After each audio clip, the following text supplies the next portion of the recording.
ये एक्सेल के अंदर आज हम करते हैं डाटा। डाटा के अंदर हम शुरू करेंगे what if analysis, scenario manager, goal seek. फिर डाटा वैलिडेशन के अंदर आएंगे हम, रिमूव डुप्लीकेट, फिल्टर और ये सॉर्ट।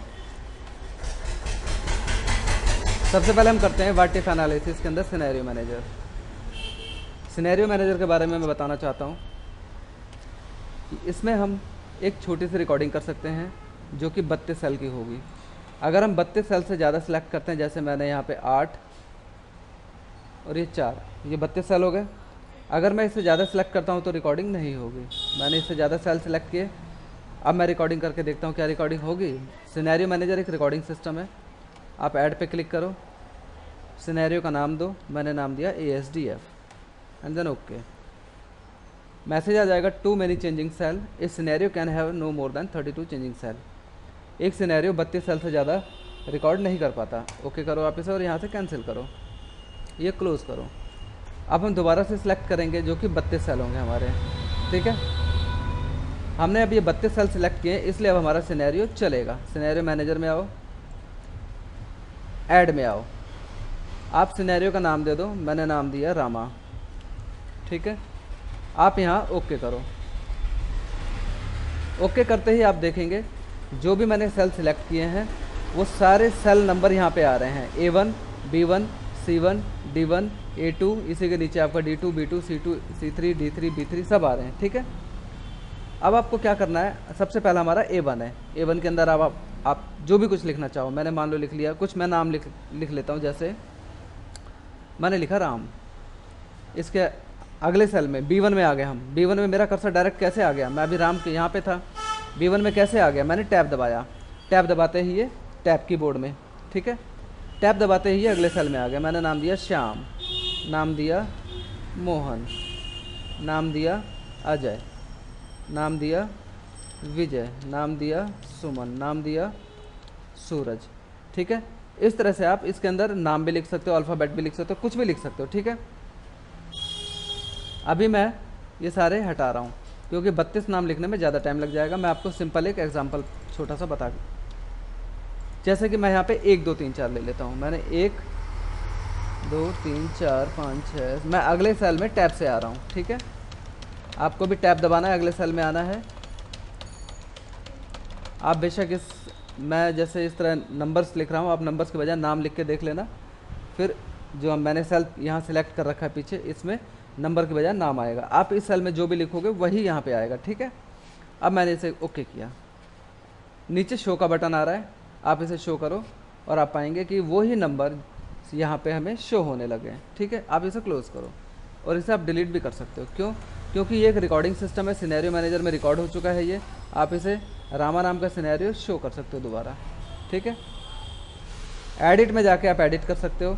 आप रामा नाम का सिनेरियो ओके करो आप, ये आपके वही सेल दोबारा दिखने लगे। इनमें से कोई भी नंबर आपको चेंज करना है आप चेंज कर सकते हो, ठीक है। जो भी नंबर आप चेंज करना चाहो आप इसे चेंज कर सकते हो, ठीक है, ओके। इसी तरह डिलीट में सिनेरियो डिलीट किया जा सकता है। अगर मैंने सिनेरियो डिलीट कर दिया तो सिनेरियो नहीं रहेगा और रिकॉर्डिंग ख़त्म हो जाएगी। आप डिलीट करके देखो, डिलीट, सिनेरियो डिलीट हो चुका है, ओके करो। अगर हमने ये डिलीट कर दिया तो हम दोबारा नहीं ला सकते। क्यों? क्योंकि सिनेरियो मैनेजर में हमारे पास कोई सिनेरियो नहीं है यहाँ पर, ठीक है, क्लोज। गोल सीक, गोल सीक होता है हम एक amount, rate, time, interest,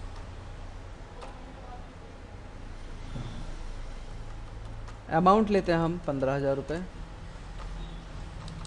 10,000, rate हम 5% लेते हैं, टाइम हम लेते हैं 3 साल का। तो इंटरेस्ट हमारा कितना होगा, बराबर सम ब्रैकेट शुरू, A2 गुड़े B2 गुड़े C2, ब्रैकेट बंद and then enter. Divide by 100 भी करेंगे यहाँ पे, डिवाइड बाय 100 क्योंकि परसेंटेज निकालनी है हमने, इसलिए 100। मूलधन गुड़े दर गुड़े समय बटे 100, ये आप लोगों ने पहले भी पढ़ा होगा क्लास में। तो ये हमारा 1,500 रुपये ब्याज आएगा। 10,000 रुपये का 5% के हिसाब से 3 साल के लिए अगर ब्याज निकाला जाए तो 1,500 रुपये। फार्मूला मैंने यहाँ लगाया। अब हम इस इंटरेस्ट को चेंज कर सकते हैं बिना फार्मूले को बदले। गोल सीक में आ जाओ आप, सेट सेल D2।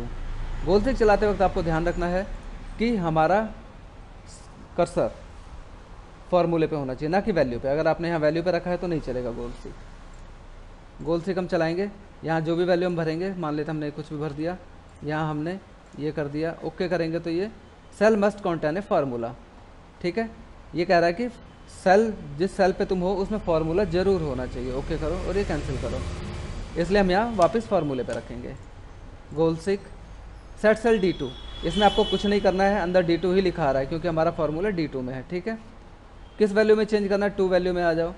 D2 को चेंज हमने करना है, मान लेते हैं ये 1500 रुपये ब्याज है, हम चाहते हैं हमारा ब्याज बढ़ के 1800 रुपये हो जाए, तो 2 वैल्यू में हम लिख देंगे 1800 रुपये।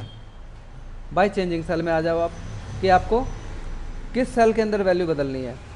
इस 1500 के अंदर ये तीनों शामिल हैं, A2, B2 और C2। इस 1500 के अंदर A2, B2, C2 तीनों शामिल हैं। तो आप इन तीनों में से किसकी वैल्यू को चेंज करना चाहते हो। मैंने कहा आप रेट को चेंज कर दो, मैंने यहाँ क्लिक किया, अंदर ऑटोमेटिक B2 आ गया, ठीक है। अब यहाँ आप खाली ओके करो। ओके करते ये बता देगा कि D2 1800 वैल्यू तो हो गई है, लेकिन यहाँ पे आपको रेट 6% करना पड़ेगा। इसने यहाँ 1800 रुपये इंटरेस्ट निकाल दिया है, आपको 1800 रुपये ब्याज मिल जाएगा, लेकिन आप रेट को बढ़ा के 6% कर दो, ठीक है। इसी तरह हम दोबारा कर सकते हैं। गोल सीक में जाओ आप, सेट सेल D2 को बिल्कुल डिस्टर्ब नहीं करना है। किस वैल्यू में चेंज करना है हमने, अब मान लेते हमने 1200 में चेंज करना है। बाय चेंजिंग सेल में आओ, अब इन तीनों में से आपको किसको चेंज करना है, क्योंकि इस फार्मूले के अंदर तीनों शामिल हैं, इसलिए हम इन तीनों में से किसी एक को चेंज करेंगे। हमने आपकी बार टाइम को चेंज कर लिया, टाइम पे क्लिक किया मैंने और यहाँ अंदर अपने आप C2 लिखा आ गया, ठीक है। अब ओके, टाइम हमारा 2 साल होगा, तब हमारा ब्याज 1200 रुपये होगा, ठीक है। तो ये हमारा गोल सीक होता है, हम अपने टारगेट को अचीव करने के लिए गोल सीक यूज़ करते हैं। इससे अगला हमारा डाटा वैलिडेशन। डाटा वैलिडेशन के बारे में मैं एक छोटी सी बात बता दूं। हम सिलेक्ट किए गए सेल पे वैलिडेशन क्राइटेरिया लगा देते हैं कि अगर हमने जो क्राइटेरिया लगाया है वो उस क्राइटेरिया से ना बाहर जाएगा ना उस क्राइटेरिया से अंदर आएगा, ठीक है, उस क्राइटेरिया तक ही रहेगा। मान लेते हैं मैंने यहाँ पे सिलेक्ट किया 20 तक। डाटा वैलिडेशन में आ जाओ आप, सेटिंग, इनपुट मैसेज और एरर अलर्ट, 3 चीज़ें आ रही हैं। सेटिंग के अंदर आपका अभी ये एनी वैल्यू पे चल रहा है, आप ध्यान दो नीचे कोई ऑप्शन नहीं एक्टिव है, क्यों। एनी वैल्यू का मतलब ही यही है कि आप किसी भी सेल में कुछ भी लिख सकते हो, लेकिन जब मैं यहाँ कंडीशन लगा दूंगा इनमें से कोई से भी, तो वो कंडीशन इस सेल के, जो मैंने सेल सेलेक्ट किए इन पे अप्लाई हो जाएगी, और जो कंडीशन यहाँ लगेगी वो इन्हीं सेल पे अप्लाई होगी, बाकी और किसी पे नहीं। बाहर जो खाली सेल दिख रहे हैं इन पे अप्लाई नहीं होगी, खाली ये A1 से लेके A20 तक पे अप्लाई होगी, ठीक है। अब मैं एनी वैल्यू से चेंज करके होल नंबर पे करता हूँ, आप देखोगे कि नीचे के सारे ऑप्शन एक्टिव हो गए। सबसे पहले डाटा के अंदर between, not between, equal to, not equal to, greater than, less than, greater than equal to, less than equal to. सबसे पहले हम लेते हैं बिटवीन। डाटा के अंदर बिटवीन है, बिटवीन में आप आ जाओ, मिनिमम मैंने लिखा 1 और मैक्सिमम में लिख दिया मैंने 100। अब आप इस चीज़ का मतलब समझ लो, यहाँ क्या है, बिटवीन का मतलब होता है बीच में, यहाँ मिनिमम 1, कम से कम 1 और मैक्सिमम 100। इसका मतलब ये हुआ कि मेरे सिलेक्ट किए गए सेल के अंदर ये कम से कम 1 और ज़्यादा से ज़्यादा 100, यानी कि 1 और 100 के बीच की संख्याएं ही लिखेगा ये, ठीक है। मैंने मिनिमम 1 और मैक्सिमम 100 दिया है, ये 1 और 100 के बीच की संख्या ही लेगा यहाँ पे, ठीक है। ये हमारी पहली कंडीशन हो गई। अब इनपुट मैसेज में आ जाओ आप। इनपुट मैसेज में आप कोई भी मैसेज लिख सकते हो। मैंने ये लिखा, यहाँ पे आ जाओ,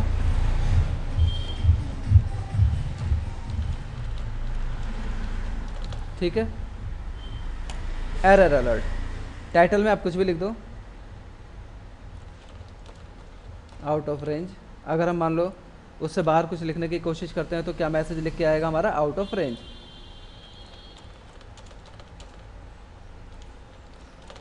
चेंज द वैल्यू, और ये इनपुट वाला मैसेज जो है ये साथ में हमेशा चलेगा, और अगर हम क्राइटेरिया से बाहर काम करते हैं तो ये मैसेज आ जाएगा। ओके करो।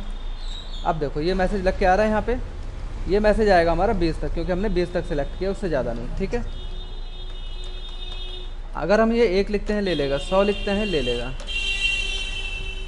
ये 100 भी ले लेगा, लेकिन क्या ये 0 लेगा, ये नहीं लेगा। मैसेज आ जाएगा out of range, change the value, क्योंकि 0 1 और 100 के बीच में नहीं आता। इसी तरह मैं अगर 101 लेता हूँ तो भी ये नहीं लेगा, क्योंकि 101 100 और 1 के बीच में नहीं आता, कैंसिल। अगली कंडीशन चलाने के लिए मैंने दोबारा सेल को सिलेक्ट किया, ये सेल मुझे दोबारा सिलेक्ट करने हैं, तब मैं अगली कंडीशन चला पाऊँगा, वरना मेरा जिस सेल पे वो कर्सर होगा उसी सेल में वो कंडीशन अप्लाई होगी, बाकी किसी पे नहीं। सेटिंग में आ जाओ आप। इनपुट मैसेज और एरर अलर्ट के अंदर जो लिखा हुआ है वो तो सेम ही रहेगा, खाली हम सेटिंग में जाके कंडीशन बदलते हैं। पहला बिटवीन है, इसको हमने किया नॉट बिटवीन। अभी बिटवीन पे हमने किया नॉट बिटवीन। नॉट बिटवीन का मतलब हो गया अभी 1 और 100 के बीच में ही संख्याएं नहीं लेगा। मैं ओके कर देता हूँ। अब आप देखो, मैं 1 लिखता हूँ ये नहीं लेगा, मैसेज आ गया। 100 लिखता हूँ नहीं लेगा, लेकिन अभी 0 ले लेगा, क्योंकि 0 1 और 100 के बीच में। हाँ, दोबारा से वही सेल सेलेक्ट किया मैंने, डाटा वैलिडेशन। अब आप आ जाओ इक्वल टू में, जो वैल्यू मैं यहाँ डाल दूंगा खाली उसी वैल्यू को एक्सेप्ट करेगा, उसके अलावा ये कोई वैल्यू एक्सेप्ट नहीं करेगा। ठीक है, मैंने यहाँ लिख दिया 100, आप ओके कर दो। अब ये खाली 100 वैल्यू को एक्सेप्ट करेगा, उसके अलावा कोई वैल्यू नहीं। मैंने यहाँ लिखा 100, एंटर ले लिया। 99 नहीं लेगा ये, और 101 भी ये नहीं लेगा। ठीक है, तो इक्वल टू का मतलब ये हो गया, अगर आपने क्राइटेरिया कोई लगा रखा है तो वो उसी वैल्यू तक काम करेगा। नॉट इक्वल टू में अब ये खाली उसी को एक्सेप्ट नहीं करेगा। अपने यहाँ लिख दिया 100, मान लेते हैं 100 ही ले लेते हैं, ओके करो। ये तो पहले का 100 लिखा है इसलिए आ रहा है ऐसे। मैं इसको डिलीट करके अब दोबारा 100 लिखना चाहूँ तो नहीं लेगा ये देखो। बाकी सब कुछ ले लेगा, 1 ले लेगा, 99 ले लेगा, 101 ले लेगा, लेकिन 100 नहीं लेगा। ठीक है, क्योंकि हमने चलाया था अभी नॉट इक्वल टू। ठीक है, अब आ जाओ ग्रेटर देन पे। ग्रेटर देन में यहाँ जो वैल्यू आप डाल दोगे उससे ऊपर की वैल्यू को एक्सेप्ट करेगा। जैसे मैंने वैल्यू डाली 50, आप ओके कर दो। अब ये 50 से ऊपर की जो वैल्यू होगी एक्सेप्ट करेगा। अब यहाँ पे आप डालो जैसे 51 ले लेगा, लेकिन 49 नहीं लेगा। दोबारा सेलेक्ट किया, डाटा वैलिडेशन। सेम प्रोसेस है लेस देन। अगर मैंने यहाँ 50 ही रहने दिया तो ये 50 से नीचे की वैल्यू को एक्सेप्ट करेगा, ना कि ऊपर की। ठीक है, उल्टा हो जाता है, जैसे करके देख लो आप। मैंने यहाँ लिखा 51, अब ये 51 को ही नहीं लेगा, पहले 51 को ले रहा था ये, अब ये 49 को लेगा, 50 से नीचे की, क्योंकि हम लेस देन पे हैं। ठीक है, मैंने दोबारा सेलेक्ट किया और डाटा वैलिडेशन में आए। अब आप ग्रेटर देन और इक्वल टू ले लो। ग्रेटर देन और इक्वल टू का मतलब ये हो गया कि जो वैल्यू आप लिख दोगे उसको ले लेगा, प्लस उससे ऊपर की वैल्यू को ले लेगा। जैसे आपने लिख दिया यहाँ पे 10, ये 10 को एक्सेप्ट करेगा और 10 से ऊपर की वैल्यू ले लेगा ग्रेटर देन और इक्वल टू में। ओके करो। आप यहाँ 10 लिखते हो ले लेगा, आप यहाँ 11 लिखते हो ले लेगा, आप यहाँ 9 लिखते हो नहीं लेगा। ठीक है,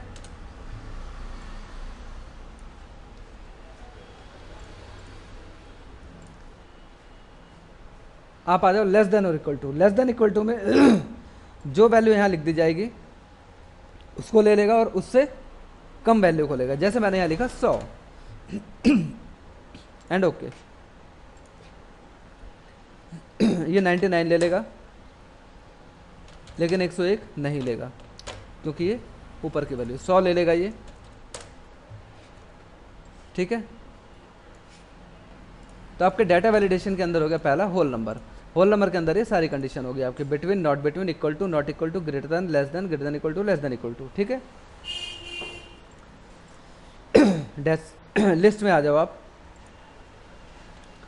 लिस्ट में हम कुछ जो भी कुछ लिखते हैं खाली ये उसी लिस्ट में से लेगा और कहीं से नहीं लेगा। जैसे मैं एक लिस्ट बनाता हूँ, मैं नाम की लिस्ट बना लेता हूँ।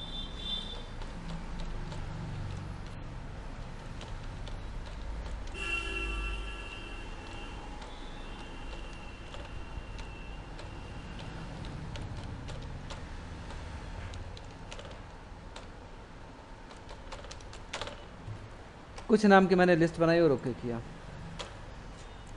अब वो नाम यहाँ पे आ रहे हैं आपके। ठीक है, आप खाली इन्हीं नाम के अंदर से, इसी लिस्ट में से आप लिखना चाहो तो लिख सकते हो, वरना बाहर से आप नहीं लिख पाओगे। जैसे मैं एक अलग नाम लिखने की कोशिश करता हूँ, फॉक्स, इसको नहीं लेगा ये। ठीक है, आप खाली यहाँ से लिख सकते हो। आपको सीमा को लेना है, ले लिया आपने। आपको राम को लेना है, आपने ले लिया। आपको लोकेश को लेना है, श्याम को लेना है, किसी को भी आपने लेना है, तो आपको इस लिस्ट में से ही लिखना पड़ेगा। ठीक है,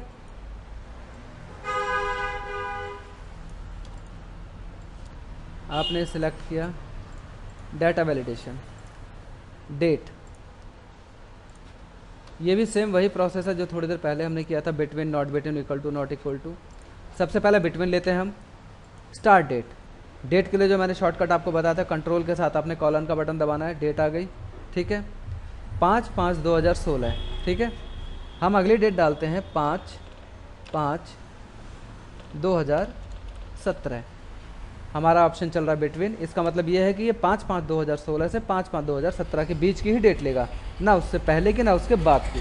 मैं ओके करता हूँ, मैं यहाँ डेट डालता हूँ 8/5/2016, ले लिया इसने, क्योंकि बीच की डेट है। अगर मैं 17 से पार जाऊँ, जैसे कि मैं डालता हूँ 5/5/2017, तो क्या इसको लेता है ये 2016 से 2017 तक का तो ले लेगा। ये 5/5/2017 तक का मैंने दिया था, इसलिए ले रहा है।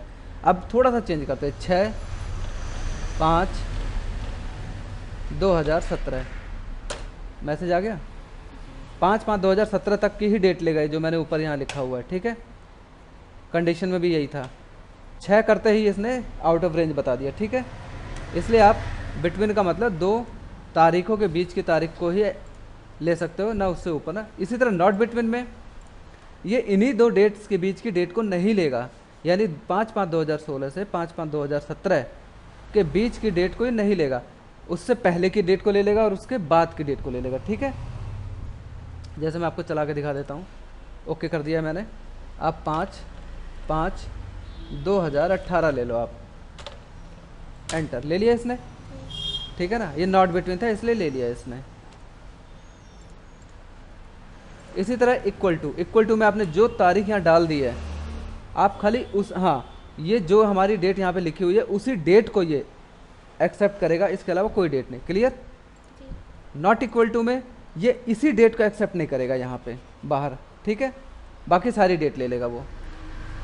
इसी तरह ग्रेटर देन में आप इस डेट से ऊपर जो भी डेट आप लिखना चाहते हो उसको एक्सेप्ट कर लेगा, इससे नीचे की एक्सेप्ट नहीं करेगा, ठीक है। ग्रेटर देन का मतलब इस डेट से ऊपर की आप सारी डेट ले सकते हो, ठीक है। लेस देन अगर लेते हैं तो इस डेट से आप नीचे की डेट को लिख सकते हो, इस डेट से नीचे की डेट को लिख सकते हो, ऊपर के नहीं, ठीक है। ग्रेटर देन और इक्वल टू में आप ये डेट लिख सकते हो प्लस इससे ऊपर, ग्रेटर देन का मतलब हो गया ऊपर की डेट, ठीक है ना। आप ये डेट लिख सकते हो 5/5/2016 प्लस इससे ऊपर की जितनी तारीख हैं वो सारी आप लिख सकते हो, लेकिन इससे नीचे के नहीं लिख सकते, ठीक है। सेम है लेस देन और इक्वल टू, आप इस तारीख से नीचे की जितनी भी तारीख हैं, प्लस ये तारीख प्लस नीचे की जितनी भी तारीख हैं, डेट्स हैं, वो सारी आप लिख सकते हो, ठीक है। तो आपका डेट का मतलब क्लियर हो गया। टाइम पे आ जाओ। टाइम में सबसे पहला भाई हमारा बिटवीन, जैसे हमने पहले किया था। टाइम के लिए हम क्या करेंगे, वही शॉर्टकट की यूज़ करेंगे, shift control plus colon. Wait a minute, एक टाइम यहाँ देते हैं स्टार्ट वाले में, ये दे दिया हमने 6:34 PM, ठीक है ना। हम यहाँ पे एक टाइम और देते हैं 7 ये हम टाइम करते हैं 7, 6:34 PM से 7:34 PM हमारा ऑप्शन है बिटवीन, यानी कि ये 6:34 से 7:34 के बीच का टाइम लेगा, ना उससे पहले का ना उसके बाद का। अगर मैं ओके करता हूँ तो आप देखो यहाँ पे मैं 8:34 टाइम देता हूँ, 8:34 और ये PM एंड देन एंटर। देखो आउट ऑफ रेंज बता रहा है ये, ठीक है। अगर मैं यही टाइम करता हूँ 6:39 PM, ये उसके बीच के रेंज का टाइम है, इसको ले लेगा ये। देखो 6:34 से 7:34 तक का सारे टाइम को एक्सेप्ट करेगा, ठीक है। दोबारा मैंने सेल को सिलेक्ट किया, डाटा वैलिडेशन में आए, अब ये नॉट बिटवीन है, अब ये इन्हीं दोनों के बीच के टाइम को एक्सेप्ट नहीं करेगा, ठीक है। यानी कि आप 6:34 से 7:34 के बीच का टाइम नहीं लिख सकते हो, इससे ऊपर या इससे नीचे का कोई सा भी टाइम लिख सकते हो, ठीक है। क्लियर। इसी तरह नॉट इक्वल टू, आप इसी तरह इक्वल टू, आपने जो भी यहाँ टाइम लिखा है खाली उसी टाइम को एक्सेप्ट करेगा, ना उससे ऊपर ना उससे नीचे, खाली वही टाइम आप ले सकते हो, उसके अलावा कोई टाइम नहीं ले सकते इक्वल टू में, ठीक है। और नॉट इक्वल टू में खाली यही टाइम नहीं ले सकते, उल्टा हो जाता है। ग्रेटर देन में सिंपल है, आप इससे ऊपर के जो टाइम है सारे एक्सेप्ट कर लेगा ये, इससे नीचे का नहीं, ठीक है। लेस देन में इसी तरह लेस देन में इस टाइम से नीचे के भी जो भी टाइम है उनको एक्सेप्ट करेगा, ठीक है। इसी तरह ग्रेटर देन और इक्वल टू में इससे ऊपर के जितने टाइम है ये टाइम जो आपका 6:34 यहाँ लिखा पड़ा है ग्रेटर देन और इक्वल टू में ये होता है 6:34 को ले लेगा प्लस इससे ऊपर के सारे टाइम ले लेगा, मतलब ये जो टाइम लिखा पड़ा है ये और इससे ऊपर के सारे टाइम। इसी तरह लेस देन और इक्वल टू में ये वाला टाइम और इससे नीचे के सारे टाइम ले लेगा ये, ठीक है। ये आपका टाइम हो गया। एक लास्ट हमारा टेक्स्ट लेंथ। टेक्स्ट लेंथ में भी वही है, बिटवीन आपने यहाँ डाला 2, मैक्सिमम में 5। इसका मतलब ये है कि आप कम से कम 2 अक्षर लिख सकते हो, ज़्यादा ज़्यादा 5 लिख सकते हो। जैसे कि मैं लिख के दिखाता हूँ, ओके करो आप। कम से कम 2, जैसे मैंने यहाँ लिखा राम, ये 2 और 5 के बीच में है इसलिए इसने ले लिया। मैंने लिखा श्याम, ये 2 और 5 के बीच में है इसलिए एक्सेप्ट हो गया। मैंने लिखा रमेश, ये आउट ऑफ रेंज बता रहा है क्योंकि 2 और 5 के बीच में नहीं है, ठीक है। मैंने खाली ए लिखा, इसको भी नहीं लेगा क्योंकि 2 और 5 के बीच में नहीं है। रमेश में 6 शब्द आ गए थे और ये ए जो है ये सिंगल एक है इसलिए नहीं लिया इसने, ठीक है। Data validation. इसी तरह नॉट बिटवीन में 2 और 5 के बीच जितने भी 2 और 5 के बीच के कैरेक्टर को नहीं लेगा, या तो उससे ऊपर लेगा या इससे कम लेगा, ठीक है। ओके करके देखो, जैसे आप यहाँ अगर राम लिखना चाहो नहीं लेगा क्योंकि 2 और 5 के बीच में आते हैं, ठीक है। इसी तरह अगर आप यहाँ रमेश लिखना चाहोगे तो ले लेगा क्योंकि 2 और 5 के बीच में नहीं आता। इसी तरह खाली एक लिखोगे ए तो इसको ले लेगा क्योंकि ये 2 और 5 के बीच में नहीं आता। तो नॉट बिटवीन का मतलब यही हुआ कि इसी तरह हमारा इक्वल टू में 2 अगर लिख दिया तो इसका मतलब कि आप खाली 2 कैरेक्टर तक ही लिख सकते हो। 2 कैरेक्टर अगर आप जैसे इक्वल टू में 2 लिखा हुआ है ना, 2 नहीं 3 कर देते हैं हम इसको और ओके कर देते हैं। अब देखो आप, मैं यहाँ राम लिख सकता हूँ क्योंकि राम में 3 अक्षर है। मैं यहाँ लिखता हूँ AR, इसको नहीं लेगा और ना ही ये रामा लेगा, ये कुछ और एक्सेप्ट करेगा ही नहीं। ये सिर्फ 3 अक्षर के जो भी तुम लिखोगे 3 अक्षर का वही एक्सेप्ट करेगा क्योंकि इक्वल टू वही है, ठीक है। तो 3 अक्षर का जो भी लिखोगे उसी को एक्सेप्ट करेगा, ठीक है। इसी तरह नॉट इक्वल टू में जो भी आपने मान ले 3 ही लिखा हुआ है तो 3 अक्षर का ही कोई सा भी एक्सेप्ट नहीं करेगा, बाकी सारे कर लेगा, उल्टा हो जाता है, ठीक है। ग्रेटर देन में अगर यहाँ 3 लिखा हुआ है मान लो तो 3 से ऊपर जितने भी अक्षर लिखोगे सारे एक्सेप्ट हो जाएंगे, ठीक है। लेस देन में 3 से नीचे जितने भी लिखोगे वो सारे एक्सेप्ट हो जाएंगे, ठीक है। ग्रेटर देन इक्वल टू में कम से कम ये 3 लिखा हुआ है तो इसका मतलब 3 अक्षर तक लिख सकते हो प्लस उससे ऊपर लिख सकते हो। इसी तरह लेस देन इक्वल टू में 3 तक लिख सकते हो और इससे नीचे लिख सकते हो। आपका ये डाटा वैलिडेशन क्लियर है। अब आपके ये इस पे से वैलिडेशन अगर आपने हटाना है तो क्लियर ऑल कर दो आप यहाँ से और ओके कर दो। अब आपका कोई वैलिडेशन नहीं, कुछ भी आप यहाँ पे लिखो, कुछ भी करो, ठीक है। एक है आपका रिमूव डुप्लीकेट। देखो रिमूव डुप्लीकेट में क्या होता है, मैं यहाँ पे कुछ फ़ोन नंबर लिखता हूँ, जैसे मैंने यहाँ लिखा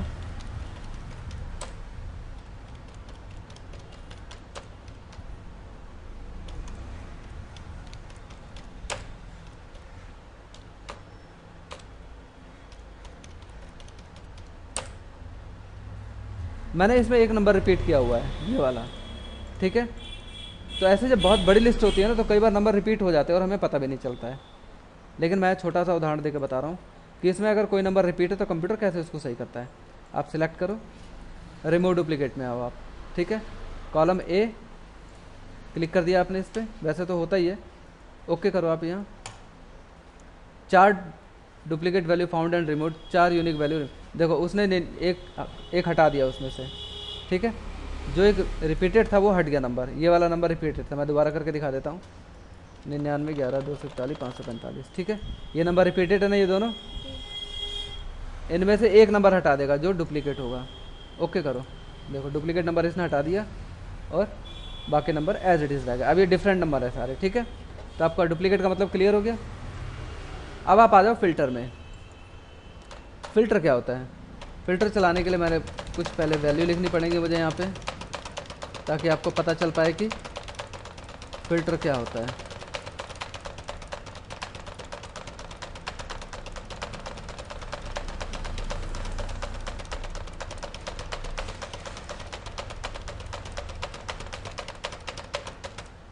ये मैंने कुछ यहाँ पे नंबर्स लिखे हैं, ठीक है। अब इसमें ऐसे नंबर बहुत सारे हैं जो रिपीटेड है, ठीक है ना। आप यहाँ पे क्लिक करो और यहाँ फ़िल्टर लगा दो, फ़िल्टर पे क्लिक करो, ये फ़िल्टर लग गया। यहाँ पे एरो आ रहा है ना, ये फ़िल्टर है। आप इस पर क्लिक करो। सबसे पहले तो आप सिलेक्ट ऑल हटा दो यहाँ से, ठीक है। अब इसमें से आप किस नंबर के बारे में जानना चाहते हो? मैं जानना चाहता हूँ एक कितनी बार रिपीट हुआ है। ओके करो आप। ये सारे जितने भी नंबर्स लिखे थे ना, उन सब में से एक को फिल्टर करके निकाल देगा, बाकी सारे हाइड कर देगा ये, ठीक है।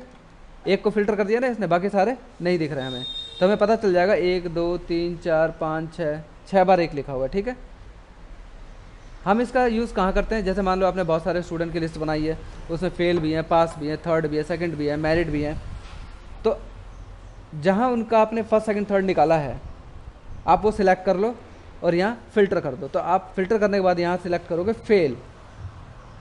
जैसे आपने फेल सिलेक्ट किया, वो फेल स्टूडेंट की लिस्ट निकाल देगा।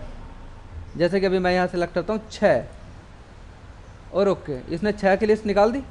इसी तरह वहाँ पे वो फेल की लिस्ट निकाल देगा, आपको पता चल जाएगा कि कौन कौन फेल है और कितने स्टूडेंट फेल है, ठीक है। फ़िल्टर का ये फ़ायदा होता है। इसी तरह आप जाना चाहते हो 9, आपने यहाँ ओके किया, इसने 9 की लिस्ट निकाल दी, ठीक है। आप सिलेक्ट ऑल पे क्लिक करके ओके करोगे तो सारे दिखने लगेंगे, ठीक है। फ़िल्टर हटाना है, यहीं पे आप क्लिक कर दो दोबारा, फ़िल्टर हट गया, ठीक है। ये हमारा A to Z और Z to A करने के लिए होते हैं। जैसे अब ये नंबर्स हमारे, यहाँ पे क्लिक करो आप स्मॉलेस्ट टू लार्जेस्ट लेके चलना चाहते हो या लार्जेस्ट टू स्मॉलेस्ट लेके चलना चाहते हो? हम स्मॉलेस्ट टू लार्जेस्ट, सबसे पहले सबसे छोटा रहे फिर बड़ा, ओके करो। आप देखो 1 2 3 4 5 ऑर्डर में लगा दिए इसने सारे, ये सारे ऑर्डर में लग गए। सबसे पहले गिनती, जो सबसे छोटी गिनती है वो सबसे पहले आ गई, और जो सबसे बड़ी है वो लास्ट में पहुंच गई। इसी तरह आप लार्जेस्ट टू स्मॉलेस्ट करके ओके करो। ये देखो आप सबसे छोटी वाली गिनती आपकी सबसे लास्ट में आ गई, ठीक है। यही काम हम अल्फ़ाबेट पे कर सकते हैं। मैं कुछ अल्फ़ाबेट यहाँ लिख लेता हूँ, कुछ क्या सारे लिख लेता हूँ, आपको क्लियर हो जाएगा। और ये ऑर्डर में नहीं लिखा है, जो भी मैं लिख रहा हूँ ये सारे ऑर्डर में नहीं है, ठीक है। लेकिन इनको ऑर्डर में हम यहाँ से कर सकते हैं। आप ये सिलेक्ट कर लो, यहाँ से पूरा शॉर्ट में जाओ आप। अब यहाँ A to Z करना है आपको या Z to A करना है? पहले हम A to Z कर लेते हैं एंड देन ओके। आप देखो A B C D alphabetically adjust कर दिए इसने, ठीक है। अब आप यहाँ पे आ जाओ, इसे Z to A कर दो और ओके, ये Z to A हो गया और ये A to Z हो गया, ठीक है। ये आपका, अब देखो मैंने Z to A कर दिया यहाँ पे, ये अभी A ऊपर आ रहा है, यहाँ Z to A करा है, तब Z आपका शुरू में आ जाएगा। देखो शुरू में आ गया और A आपका यहाँ पे आ गया। या तो आप यहाँ से भी कर सकते हो, ठीक है, या फिर आप डायरेक्ट यहाँ से कर सकते हो। A to Z करना है आपको तो यहाँ से कर दो, Z to A करना है तो यहाँ से कर दो, ठीक है। ये दोनों चीज़ें क्लियर है आपकी।